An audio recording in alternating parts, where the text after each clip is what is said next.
12 unit 1 start कर रहे हैं जो मार्केट के मुताबिक है। आप इसे न्यू बुक कह सकते हैं, ठीक है। इसमें कुल कितने एक्सरसाइजेस हैं इस यूनिट में? इस यूनिट में कुल एक्सरसाइज है 1.1, 1.2, 1.3, 1.4 और 1.5। ये देखिए, ये बेसिक एक्सरसाइज है जिसमें हमने addition, subtraction, multiplication, multiplicative inverse, Argand diagram वगैरह डिस्कस करने हैं। यूनिट 2 में हमने इक्वालिटी डिस्कस करनी है, यानी 1.2 में, ठीक हो गया। और इसके अलावा स्क्वायर रूट एक नया टॉपिक है, वो डिस्कस करेंगे। 1.3 में हम फिर सोल्यूशन की तरफ जाएंगे कि कॉम्प्लेक्स में, अगर वेरिएबल कॉम्प्लेक्स में हो तो इसकी सोल्यूशन, क्यूब की, क्वाड्रेटिक की, कंप्लीटिंग स्क्वायर वगैरह की किस तरह सॉल्व करेंगे। देखिए, फिर इसमें क्यूब रूट ऑफ यूनिटी आएगी और इसके अलावा फोर्थ रूट ऑफ यूनिटी आएंगे और कुछ एक्स्ट्रा चीज़ें आएंगे। 1.5 जो है वो आपके लिए नया होगा जिसमें हम पोलर फॉर्म क्या करेंगे, डिस्कस करेंगे, ठीक हो गया जी।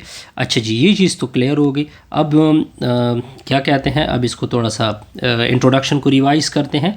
कॉम्प्लेक्स नंबर, ये जो कॉम्प्लेक्स नंबर है वो रियल की एक्सटेंशन है। किस तरह कि फॉर एग्जांपल रियल था, फॉर एग्जांपल 2 था, 1/2 था, स्क्वायर रूट 2 था। ये सारे के सारे क्या ना, कौन से नंबर थे? रियल थे।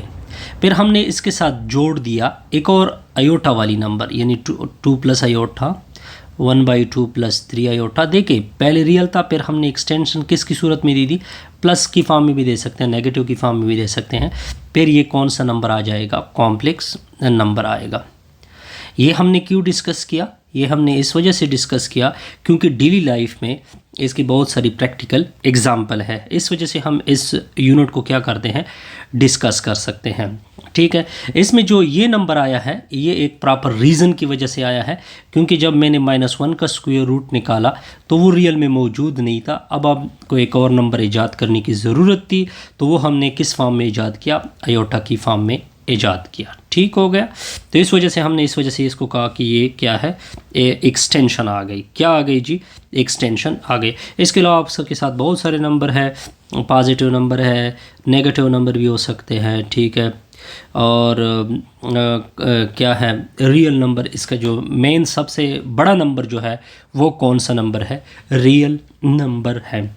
यानी यहाँ पे हम सबसे ज़्यादा कंसेप्ट किसका यूज़ करेंगे? कॉम्प्लेक्स नंबर का। और कॉम्प्लेक्स नंबर ऑलरेडी मैंने बताया कि ये किसकी एक्सटेंशन है? रियल की एक्सटेंशन है। फिर ये कहाँ कहाँ पे यूज़ होता है? फिनेंशियल इन कंप्यूटेशनल मैथमेटिक्स। बहरहाल यहाँ पे फिर इसकी प्रॉपर्टी डिस्कस कर सकते हैं, ठीक है। मिनी एरिया में आप प्योर अप्लाइड में दोनों में यूज़ होता है। फिनेंशियल में भी यूज़ होता है, कंप्यूटेशनल मैथमेटिक्स में भी इसका यूज़ होता है। ऐसे हमारी ये वीडियो कंप्लीट।